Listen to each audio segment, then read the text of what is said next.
Concept हमारा है कि गुरुजी का मानना है, और ये मॉडर्न साइंस के हिसाब से ही है, मैं इसका रीजन बताऊंगा।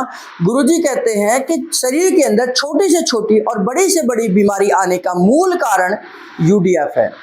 यूडीएफ क्या है? Undigested food in stool. Undigested food in stool यानी कि आपके मोशन में अनपचा खाना आना। जैसे अगर आप भिंडी खाते हैं उसके बीज आपके मोशन में आ रहे हैं, आप धनिया खा रहे हैं उसके पत्ते आपके मोशन में आ रहे हैं, आप अमरूद खा रहे हैं उसके बीज आपके मोशन में आ रहे हैं, आप जो टमाटर खा रहे हैं उसके छिलके मोशन में आ रहे हैं। अगर कुछ भी आप खा रहे हैं और अगर आपके मोशन में वो आ रहा है तो निश्चित तौर पर वो हमें बीमार होने की निशानी है, यानी कि वो एक सिम्टम्स है कि इन फ्यूचर में हम बीमार होने वाले हैं। और बीमारी का मतलब ये नहीं कि हमें ऐसी बीमारी होगी, बैक पेन है, नी पेन है, सर्वाइकल है, कोई भी बीमारी हो सकती है, कोई भी बीमारी हो सकती है। तो न्यूरोथेरेपी के हिसाब से गुरुजी का मानना है कि शरीर के अंदर छोटी से छोटी और बड़ी से बड़ी बीमारी आने का मूल कारण यूडीएफ है, अनडाइजेस्टेड फूड इन स्टूल है। उसकी वजह क्या है कि हमारे, अब मेडिकल साइंस की रिसर्च पर आते हैं। मेडिकल साइंस के हिसाब से हमारे पेट के अंदर जो हाइड्रोक्लोरिक एसिड है, पेट के अंदर जो जिसे जठरांगनी बोला जाता है, पेट के अंदर जिसे अग्नि कहा जाता है, जिसके अंदर पेट के अंदर कहता है कि केमिकल है, हमारे पेट के अंदर कहते हैं कि गैस्ट्रिक जूस है, उस गैस्ट्रिक जूस का मेन काम जो है वो भोजन को पचाना है। तो हमारा जो गैस्ट्रिक जूस है उसके अंदर HCl है। HCl क्या होता है? हाइड्रोक्लोरिक एसिड, जो कि सबसे खतरनाक तेजाब है। मैंने आपको पीएच के लेवल में बताया था कि जिसकी पीएच वैल्यू 0 हो, 1 हो, 2 हो, वो हाईली एसिडिक है। हमारे पेट के पीएच लेवल जो है, जो गैस्ट्रिक इसका HCl का पीएच लेवल है वो 0 से 3 है। 0 भी हो सकता है, बहुत अच्छा पेट है तो 0 भी हो जाएगा, 1 भी हो सकता है, 3 भी हो सकता है। तो ये हाईली एसिडिक है। इतना घोर एसिड है कि अगर मैं उस घोर एसिड में जो 0 वाला पीएच है उसमें अगर ये पेन डाल दूं तो ये पेन भी गल जाएगा। ये प्लास्टिक का पेन है, ये भी गल जाएगा, इतना हार्ड एसिड हमारे पेट के अंदर होता है।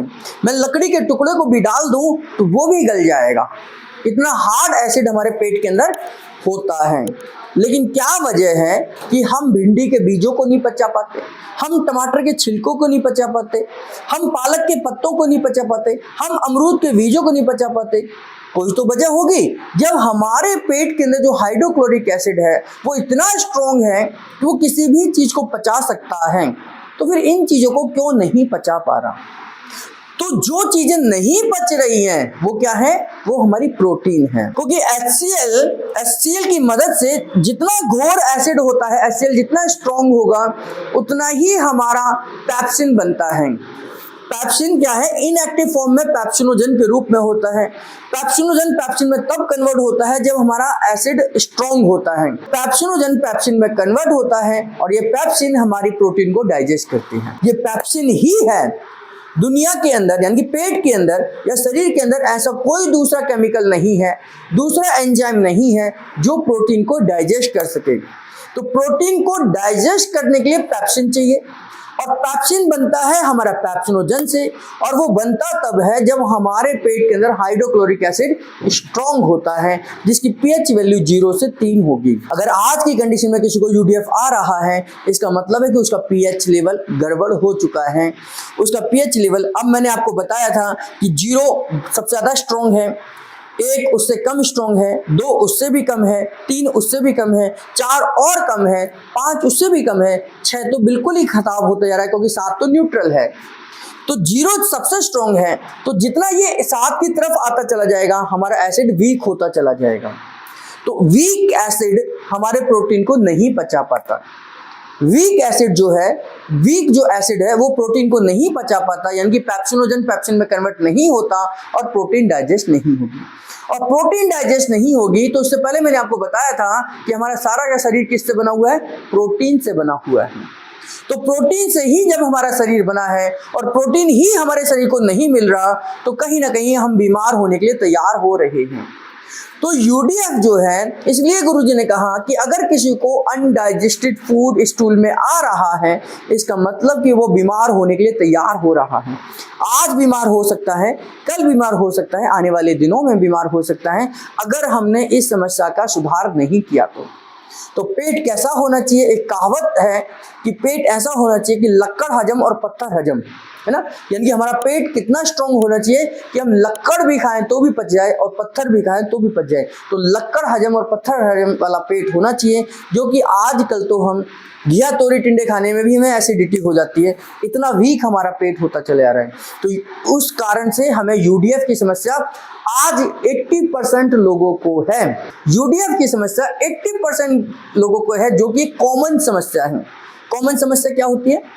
कॉमन समस्या वो होती है, अगर 10 लोगों से बातचीत की तो 8 लोग उससे पीड़ित हैं, 7 लोग उससे बीमार हैं। तो जब 7 लोग बीमार हैं तो सबको लगता है ये तो नॉर्मल है, ये तो सबके साथ ही है ना। पहले हार्ट अटैक 20 साल में एक आध को किसी को आ जाता है तो हम इसे आश्चर्यचकित समझते, तो 20 साल में हार्ट अटैक आ गया, 20 साल में कैसे आ सकता है? 20 साल में तो आ ही नहीं सकता। और आज 20 साल के कितने सारे लोगों को हो रहा है। तो अब ये धीरे धीरे क्या है, कॉमन समस्या बनती जा रही है ना। आजकल हमें आश्चर्यचकित नहीं होते, हमें नहीं लगता कि यार कोई बड़ी बीमारी है कि 20 साल का, तो हम तो आम तौर पर सुनते ही रहते हैं 20 साल का था, 25 साल का था, 30 साल का था, हार्ट अटैक आ गया। तो ये अब कॉमन समस्या होती जा रही है। तो इसलिए यूडीएफ भी अब कॉमन समस्या हो गई है। इसका मतलब है कि आज 80% से ज़्यादा लोगों का पेट खराब है, और उसका कहीं ना कहीं हमारी लाइफ स्टाइल जिम्मेदार है, हमारा खान पीन जिम्मेदार है।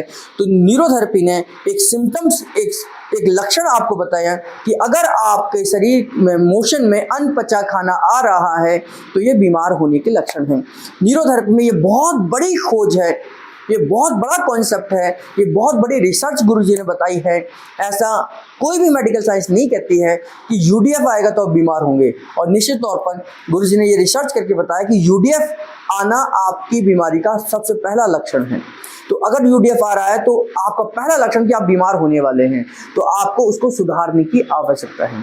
तो मेडिकल साइंस के हिसाब से प्रोटीन से हमारा शरीर बना है, और ये प्रोटीन जो मिलती है हमें कहाँ से मिलती है, वो तब डाइजेस्ट होती है जब हमारा HCl स्ट्रांग होता है। तो HCl स्ट्रांग होगा तो उस HCl की वैल्यू 0 से 3 होनी चाहिए, 4 नहीं होनी चाहिए। अगर 4 होगी तो वो HCl हमारे लिए खराब है, नुकसानदेह है। तो HCl को स्ट्रॉन्ग करके रखना है, और HCl को हम न्यूरोथेरेपी के ट्रीटमेंट से स्ट्रॉन्ग कर सकते हैं, क्योंकि न्यूरोथेरेपी में HCl फॉर्मूला है। न्यूरोथेरेपी में HCl नामक एक फॉर्मूला है जिसके माध्यम से हम HCl की क्वालिटी को अच्छा कर सकते हैं, और इस तरीके से यूडीएफ की समस्या को हम सुधार सकते हैं। और न्यूरोथेरेपी में यूडीएफ के नाम पर बहुत सारे फॉर्मूले हैं। यूडीएफ फार्मूला है, ओल्ड यूडीएफ फार्मूला है, न्यू यूडीएफ फार्मूला है, न्यू यूडीएफ चेंज फार्मूला है। जरूरत के हिसाब से, बॉडी की कंडीशन के हिसाब से गुरुजी ने अलग अलग व्यक्ति के लिए अलग अलग यूडीएफ फार्मूला बनाया है। तो हम यूडीएफ के फार्मूले से और HCl के फार्मूले से भविष्य की बीमारियों को आज ठीक कर सकते हैं, हमारे शरीर की स्थिति को हम ठीक कर सकते हैं।